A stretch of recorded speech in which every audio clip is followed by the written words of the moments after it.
Всем салам! Начинаем наше видео очень необычно. Если ты силен в английском языке, читай, что здесь написано. Если не силен, то чуть-чуть позже я тебе переведу. На самом деле, эта футболка очень символичная. Я не зря ее сегодня надел, потому что здесь спереди и сзади есть удивительная фраза. Написано «будь воином» или «будь победителем». А на другой стороне, если перевести на простой русский язык, «не будь плаксой». Сегодня мое послание называется «Снаружи воин, а внутри плакса». Итак, погнали. Я хочу, чтобы мы открыли одно удивительное место Писания. Это книга Судей. Мы продолжаем истории людей Писания. Сегодня я буду говорить не просто об одном человеке. Это целое сообщество людей. Ефремиты сказали Гедеону, книга Судей, 8 глава с 1 стиха. «Почему ты так обошелся с нами? Почему ты не позвал нас, когда шел сражаться с мадианитянами?» Они сильно бранили его, но он ответил им: «Что такого я совершил по сравнению с вами? Разве виноград, который добирал Ефрем, не лучше, чем весь урожай моего клана Авиезера? Бог отдал в ваши руки мадианских вождей, Арива и Зива. Что же такого я мог сделать, чтобы сравниться с вами?» Когда он сказал им это, их негодование утихло. И второе место Писания сразу же. 12 глава книга Судей. Проходит 70 лет. И 12 глава с 1 стиха начинается так. «Ефремиты приготовились к битве, переправились к Цафону и сказали Ифаю: почему ты ходил воевать с аммонитянами, а нас с собой не позвал? Мы сожжем твой дом над тобой». И Ифай ответил: «Я и мой народ были в сильной ссоре с аммонитянами, и хотя я звал вас, вы не спасли меня от их рук. Когда я увидел, что вы не поможете, я рискнул жизнью и переправился, чтобы сразиться с аммонитянами. И Господь позволил мне одержать над ними победу. Что же вы пришли сегодня биться со мной?» Очень удивительная история про целое колено еврейское. Это часть, огромная часть всего еврейского народа. Это были люди, про которых написано, что когда происходили победы, они приходили к победителям не с радостью. Они приходили не для того, чтобы выпить вместе с ними чарку вина и обрадоваться вместе с ними от того, что произошла победа. Они приходили для того, чтобы высказать свое свое недовольство и высказать свои упреки. Друзья, сегодня я хочу, чтобы мы чему-то научились из этой истории. Не зря в этих двух главах описывается история этих людей. И вся эта история, если вы дочитаете книгу Судей, 12 главу до конца, она заканчивается очень печально. Весь Израиль практически перебил колено Ефрема. Там остался небольшой остаток от этого колена. В чем проблемы? Давайте вынесем какие-то уроки из того, что случилось с этими ефремитами. Итак, первое. Что нам нужно научиться? Любая ситуация, любое обстоятельство, Библия учит нас, чтобы мы были благодарны, чтобы мы были счастливы и чтобы мы хранили свое сердце счастливым в любой ситуации. Недовольство, любое недовольство, оно всегда рождает ропот. Оно всегда рождает состояние нашего сердца, когда мы начинаем говорить слова по отношению к людям, по отношению к Богу, слова упрека. И мы читаем, что никогда Бог эти слова не оставляет без внимания. Любые слова недовольства, любые слова ропота, мы читаем, что за эти слова всегда идет какое-то воздаяние. Не самое доброе воздаяние. Мы читаем в книге Чисел эту историю, как Бог однажды сказал, когда роптали евреи, которые вышли из Египта, и они стали говорить: лучше бы мы умерли, лучше бы мы, пусть наши бы кости похоронили в этой пустыне. Бог сказал: как вы говорили, как вы роптали вслух, как вы говорили свое недовольство о своем положении, о своей жизни, так вы и получите. Друзья, я хочу, чтобы мы сегодня научились одной вещи. Что бы ни происходило вокруг нас, храни свое сердце от недовольства. В одной из наших предыдущих проповедей мы говорили из книги Иуды, из 1 главы. Там есть интересное место, 16 стих. Там написано про людей, которые всегда жалуются и недовольны жизнью.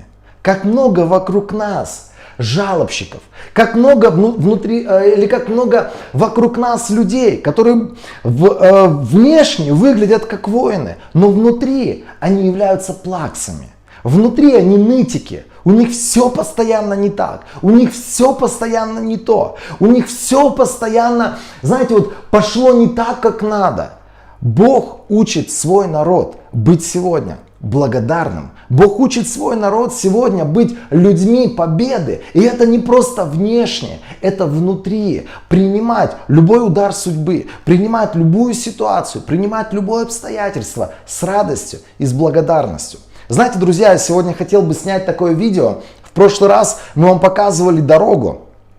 Сегодня я думал, что я сниму эту дорогу ближе, как символ того, что мы приближаемся к моменту, когда мы вот-вот должны вылететь из Екатеринбурга наконец-таки домой, к нашей родной церкви, на нашу, скажем так, родину, вернуться туда, куда мы с нетерпением или с огромным желанием хотим попасть. Но знаете, что произошло? Нам буквально там пару дней назад сказали, что рейса не будет. Мы должны были вылететь 8 августа, если я не ошибаюсь.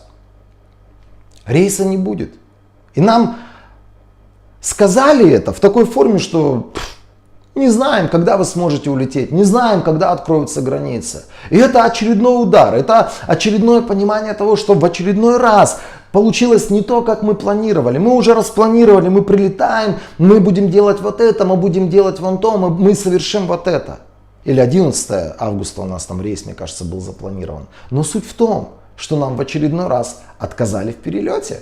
В очередной раз нам сказали, никто не знает, когда вы сможете улететь. В очередной раз мы оказались в состоянии подвешенном. В очередной раз мы понимаем, что не мы управляем своей жизнью, не мы строим планы. Есть планы, которые приходят от Бога. И все, что нам нужно делать, иногда просто говорить: Бог, я принимаю с радостью, я принимаю с огромной благодарностью то, что происходит в данное время со мной, что в данное время происходит вокруг меня. И я буду использовать с радостью то время, которое у меня сейчас есть в Екатеринбурге. Мы все еще в Екатеринбурге, и мы с радостью принимаем это время. Знаете, друзья, у нас есть столько ситуаций, у нас есть столько разных обстоятельств, когда нам так и охота вокруг себя всем рассказать о том, что все плохо, что все не так, что все пошло не туда, что все пошло не так. Нам так хочется иногда вот стать этими плаксами, людьми, которые жалуются на свою судьбу, людьми, которые жалуются на свою жизнь, людьми, которых недолюбили, людьми, которых недоблагословляли, людьми, у которых все не так, как у других. Знаете, так и хочется, как ефремитам, прийти и кому-то предъявлять постоянные претензии. Я живу в удивительном обществе. Знаете, я, честно признаюсь, я удивлен иногда тому, что вокруг нас всегда одна и та же атмосфера. Я могу сказать, это токсичная атмосфера. Нам надо беречь сердце свое от этой атмосферы. Эта атмосфера называется бесконечные претензии, бесконечные жалобы, бесконечное недовольство. Люди недовольны всем. Что бы с ними ни происходило, они недовольны. Солнце светит, 35 градусов тепла, люди недовольны. Ой, жара, когда же это уже закончится? Пошел дождь, ой, сколько можно, этот дождь бесконечный, ничего не меняется. Люди жалуются. И знаете, всегда у них кто-то в чем-то виноват. Вот если ты жалобщик, из первого, как мы уже говорили, перестань жаловаться на свою жизнь, перестань быть недовольным своей жизнью. Если ты не останавливаешься в этом, то вытекает вторая вещь, или вытекает второй урок, который нам нужно научиться у ефремитов. Второй урок заключается в том, что если ты жалуешься постоянно на свои обстоятельства, на свою жизнь, на то, что тебя окружает, то у тебя всегда кто-то в этом будет виноват. В России это всегда правительство. Знаете, наверное, это по всему земному шару одна и та же тенденция. Правительство всегда виновато во всем. Я удивляюсь, люди ехали по дороге, они пробили колесо, и они жалуются на президента, они жалуются на правительство, и ты думаешь, какая связь?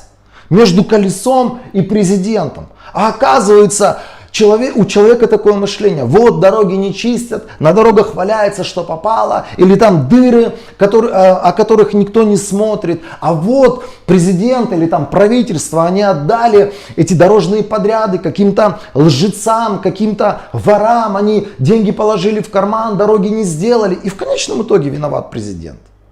Слушаешь людей и думаешь: остановитесь. Друзья, остановитесь, перестаньте быть жалобщиками, перестаньте быть этими маленькими детьми, у которых всегда кто-то виноват, которые приходят домой в слезах и говорят: я больше не пойду туда, я больше не буду с ними дружить, они меня обидели.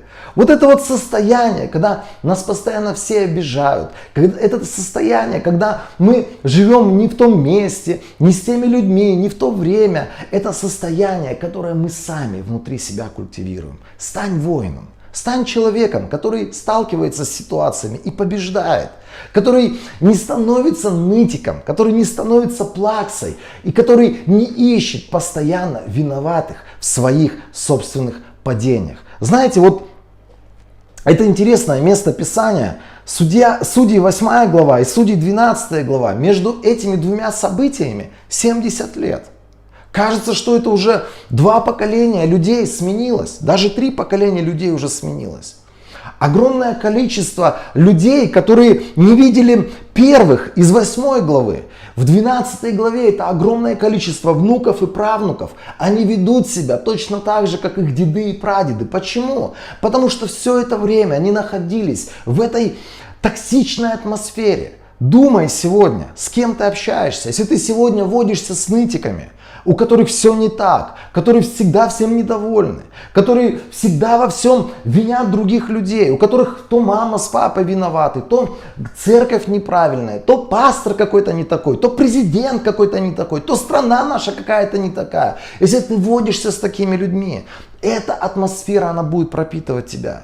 Интересно, 70 лет разрыв между поколениями, но они говорили один в один подобные слова. Почему? Потому что атмосфера, где они росли, атмосфера, где они жили, атмосфера, где они пропитывали свое мышление, культурные какие-то вещи, которые им передавались из поколения в поколение, они не менялись. Выходи сегодня из этой атмосферы, перестань общаться с жалобщиками, перестань сегодня быть или находиться в общении с теми людьми, у которых все не так, у которых все плохо. Стань сегодня человеком, который живет в месте, где все плохо, но который вокруг себя создает новую атмосферу, который вокруг себя меняет все. Стань сегодня человеком, который является воином, который побеждает любое обстоятельство и любую ситуацию. Итак, первое. Недовольство своим положением. Это то, что привело ефремитов к огромному потрясению. И фактически весь этот род был перебит в Израиле. Второе. Вот это вот состояние, когда мы постоянно ищем, что кто-то виноват в моей жизни, но никак не я. Это может быть Бог, это могут быть мои родственники, это могут быть мои братья и сестры из церкви, это могут быть разные люди, которых мы постоянно в чем-то виним. Я тебе могу сказать, никто ни в чем не виноват. Ни в твоей жизни, ни в моей жизни. Есть вещи, с которыми мы сталкиваемся, есть вызовы в нашей жизни, которые нам необходимо побеждать. И этот синдром, который идет от падшего Адама, который идет из того Эдемского сада, где к человеку был Богом задан вопрос: Адам, ты согрешил? Нет, это не я, это не мои проблемы, это жена, которую ты же мне и подсунул. Ты и твоя вот эта женщина, они виноваты, но никак не я.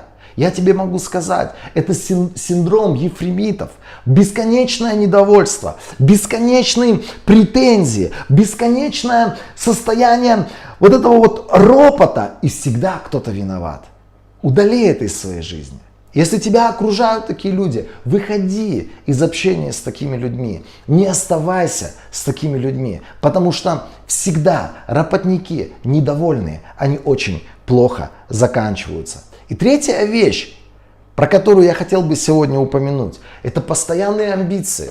Ефремиты приходят к Гедеону, они предъявляют ему претензию. В тот момент, когда Гидеон победил, они приходят и говорят: почему ты это сделал без нас? Почему? Мы тоже хотели разделить эту славу. Почему ты не взял нас на эту победную битву? Они приходят к Иефаю, и они опять предъявляют ему претензию. Почему ты без нас побеждал? Это люди, в чьих сердцах постоянно жили амбиции. Знаете, почему внутри нас амбиции? Мы всегда кому-то что-то хотим доказать. Мы всегда хотим себя показать каким-то образом, потому что нас в детстве недолюбили, потому что мы в детстве недополучили, может быть, какого-то внимания, потому что, может быть, в детстве или в юности про нас говорили какие-то унизительные слова. И потом, внутри своего сердца, когда ты был маленький, когда, может быть, ты был юный, ты клялся: я всем докажу, что я стану, я добьюсь, я буду иметь, я получу. И вот это вот состояние амбициозности, когда ты всему миру что-то доказываешь, когда ты всему миру хочешь показать себя, когда ты всему миру хочешь просто рассказать о том, какой ты крутой. Эта амбиция, она всегда приведет тебя во враг, в проблему, в падение. Оставь эти амбиции. Если сегодня есть люди вокруг тебя, например, которые что-то созидают, прилепляйся к ним, начинай вместе с ними что-то созидать. Неважно, кто-то сделал больше, кто-то сделал меньше. Перестаньте сегодня, знаете, искать славы своей, человеческой. Иисус говорит: я пришел на эту землю, я не ищу славы себе самому, я хочу прославить Бога. Если сегодня, например, какие-то люди, они будут открывать новые церкви, я буду только счастлив. Я не буду искать славы себе и не буду говорить: почему Бог не через меня это происходит. Если сегодня какие-то братья или сестры вокруг меня будут прорываться и будут становиться миллионерами, миллиардерами, я буду только счастлив. Я не буду думать: Господи, почему ты его благословил, а не меня по какой-то причине. Я буду счастлив, потому что внутри меня эти неправильные амбиции, слава Богу, мертвы.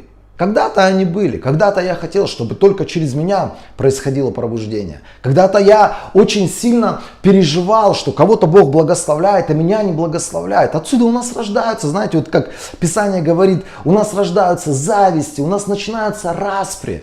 Мы все делимся, кто из нас больше, кто из нас меньше. Мы все делимся на то, кому больше славы, кому меньше славы, кто в первых рядах будет, кто в последних рядах будет. Неважно. Важно одно, чтобы дело Господне преуспевало. Друзья, история про ефремитов очень интересная. 70 лет расстояние между поколениями, вели себя одинаково, потому что они находились всегда в одной и той же токсичной атмосфере. Выйди сегодня из атмосферы, которая убивает внутри тебя жизнь, радость, веру. Выйди из такой атмосферы. Перестань смотреть сегодня на таких людей. Перестань общаться сегодня с такими людьми. Построй сегодня новые отношения с людьми, которые настроены позитивно, которые настроены на созидание, в чьих сердцах сегодня радость и благодарность Богу за все происходящее, которые не говорят своими устами бесконечное недовольство, в чьих устах нет ропота, потому что с кем поведешься, от того чаще всего ты и наберешься. Поэтому думай, кто окружает тебя. Если это люди недовольные, выходи из общения с ними. Второе, если что-то происходит в твоей жизни не так, как ты задумал, не ищи виноватых. Меняйся сам, двигайся сам, меняй какие-то вещи в своей жизни. Спрашивай: Бог, у меня ситуация или у меня какое-то обстоятельство, что ты хотел бы мне сказать в этой жизненной ситуации или в этом обстоятельстве? Что бы ты хотел, чтобы я изменил внутри себя? Перестань обвинять других людей. Стань воином. Перестань быть плаксой. Перестань быть человеком-жалобщиком, который жалуется постоянно на других людей. И третья вещь. Если ты что-то делаешь из этих болезненных амбиций, из этих амбиций больного какого-то человека, который ищет своего, остановись. Остановись, потому что тебя и меня Господь призывает для того, чтобы мы сегодня вместе, одной семьей, одним телом Христовым, мы достигали общие победы, достигали общие результаты. И неважно, через кого-то больше людей спасется, через кого-то больше людей исцелится, кто-то больше денег сможет пожертвовать, кто-то сможет больше заработать, кто-то, может быть, сможет больше на кого-то повлиять. И слава Богу, надо радоваться от того, что нас окружают такие люди. Друзья, пусть эта история о ефремитах запомнится вам одним слоганом. Снаружи воин, а внутри плакса. Да не будет этого с нами, с тобой и со мной. Любим вас всех очень сильно. Божьих вам благословений.